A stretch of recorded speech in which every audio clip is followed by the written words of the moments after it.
பணக்காரங்க மட்டும்தான் வருவாங்க. அப்படிப்பட்ட ஹோட்டலுக்கு ஒரு நாள் ஒரு வயசானவர் அவரோட பொண்ணை கூட்டிட்டு வந்திருக்கார். வந்தவர் ஒரு ஓரமாக இருக்கிற டேபிளாக பார்த்து உட்காந்துட்டு அங்கே இருக்கிற சர்வர் கிட்ட தோசை ஒன்று ஆர்டர் பண்ணியிருக்காரு. ஆர்டர் பண்ணிட்டு அந்த சர்வர் கிட்ட சொல்லியிருக்காரு, என் பொண்ணு 10th எக்ஸாமில் ஸ்டேட்லேயே ஃபஸ்ட்டாக வந்திருக்கா. அப்படி ஃபஸ்ட்டாக பாஸ் பண்ணால் அவளுக்கு ஒரு பெரிய ஹோட்டலில் உன்னை கூட்டிகிட்டு போய் டிஃபன் வாங்கி தரேன் அப்படின்னு அவர் சொன்னதாக சொல்லியிருக்கார். அதுக்கு அந்த சர்வர் அந்த பொண்ணுக்கிட்ட கங்க்ராச்சுலேஷன்ஸ் பண்ணிவிட்டு அந்த பெரியவரை பார்த்து உங்களுக்கு என்ன வேணும்னு கேட்டிருக்காரு. அதுக்கு அந்த பெரியவர், எனக்கு எதுவும் வேணாம்ப்பா, ஒரு தோசை வாங்க தான் என்கிட்ட காசு இருக்குது, அதை என் பொண்ணுக்கு வேணும், அதனால் ஒரே ஒரு தோசை மட்டும் போதும்னு சொல்லியிருக்காரு. இதை கேட்ட அந்த சர்வர் மனசு கேட்காம அங்கிருந்த ஓனர்கிட்ட போய் ஃபஸ்ட்டு மார்க் வாங்கினதால அந்த பொண்ணோட அப்பா ட்ரீட் வைக்க கூட்டிகிட்டு வந்திருக்காரு. அவருக்கு இன்னொரு தோசை வாங்க காசு இல்லை, அதனால் ஏன் சார்பாக நான் அவருக்கு டிஃபன் வாங்கி தரேன், இப்போவே உடனே கொடுக்க என்கிட்ட காசு கிடையாது, அதனால் என் சம்பளத்தில் கழிச்சுக்கோங்க அப்படின்னு சொல்லியிருக்காரு. இதை கேட்ட அந்த ஓனர், நீ உன் சம்பளத்தில் கொடுக்க வேண்டாம், நானே என்னோட காசில் அந்த பொண்ணுக்கு ட்ரீட் தரேன்னு சொல்லி அந்த பொண்ணுக்கும் அப்பாவுக்கும் மட்டும் இல்லாமல் அங்கே சாப்பிட்டுட்டு இருந்த எல்லாருக்குமே ஃப்ரீ அப்படின்னு சொல்லியிருக்காரு. இப்படி ஒரு விஷயத்த சுத்தமாக எதிர்பார்க்காத அந்த அப்பாவும் பொண்ணும் கண் கலங்கி அவங்களுக்கு நன்றி சொல்லியிருக்காங்க. இது நடந்து ரொம்ப வருஷம் கழித்து அந்த பொண்ணு படித்து முன்னேறி ஐஏஎஸ் எக்ஸாமில் பாஸ் பண்ணி அந்த ஊருக்கே கலெக்டராக வந்திருக்கு. கலெக்டர் ஆஃபீஸ்லேருந்து அந்த ஹோட்டலுக்கு ஒரு நியூஸ் போயிருக்கு. அது என்னன்னா, புதுசாக வந்த கலெக்டர் உங்கள் ஹோட்டலுக்கு சாப்பிட வர்றதா.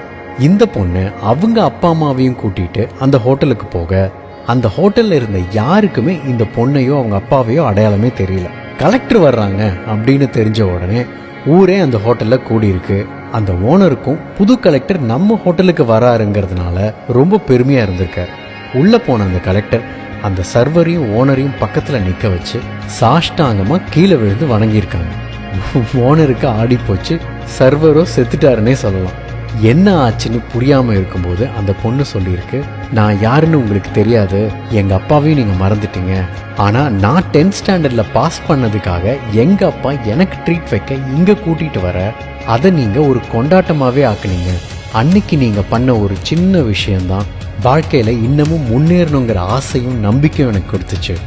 உங்களால தான் நான் இன்னைக்கு இவ்வளோ பெரிய இடத்துல இந்த ஊருக்கே கலெக்டராக வந்து உட்கார்ந்துருக்கேன்னு சொல்லி இன்னைக்கு இங்கே இருக்கிற எல்லாருக்குமே நான் ட்ரீட்டு தரேன்னு சொல்லியிருக்காங்க. ஏன் எதுக்குன்னே தெரியாமல் சில நேரம் நாம் யாருக்காவது கொடுக்கணும்னு தோணும். அன்னைக்கு கொடுத்துடணுங்க.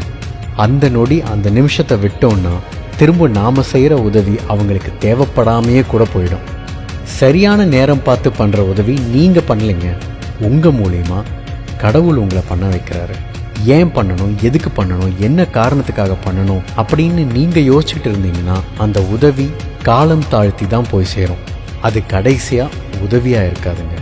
எக்ஸ்ட்ரா ஒரு தோசை வாங்க கூட காசு இல்லாத ஒரு அப்பாவோட நிலைமையை அந்த சர்வர் புரிஞ்சுக்கிட்டாரு.